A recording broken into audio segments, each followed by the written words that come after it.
Yeah, I'm making this video because a lot of people don't have their great grandmas, and then of course have a great grandma, especially if you're black in America, because of history, right? You know what history I'm mentioning, right?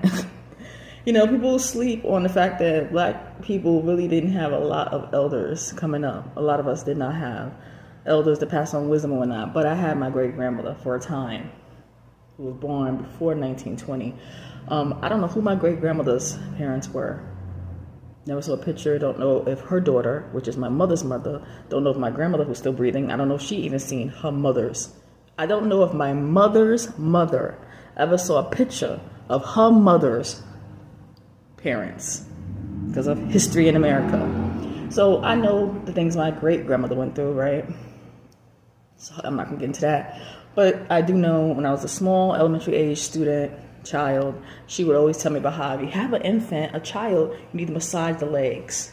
And I'll be like, she always told me how to massage the legs so they could grow straight. So the legs would be straight.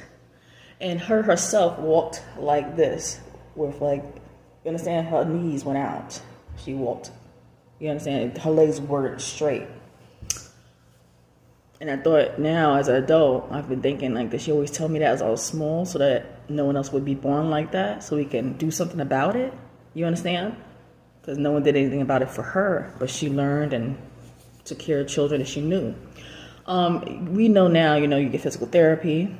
I don't know, sometimes when I see kids walking around here and there or fully grown adults, like, clearly I always think they just didn't have anyone that knew better, right?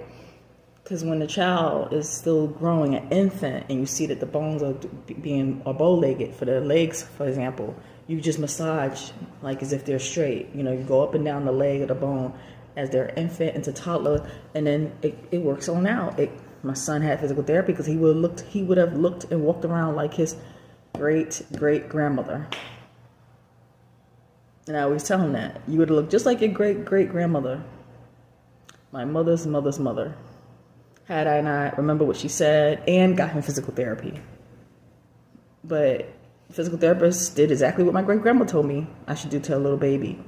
If they have any bow-legged signs, like signs that their legs are not straight, from infancy.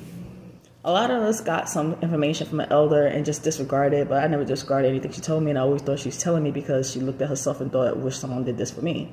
That's what I got from this talks with my great-grandmother when she was breathing. Y'all. Anyway, even if you don't have the funds or the connections or a way to make it to some physical therapy, have them come to your house for your child, massage the legs. Massage the legs.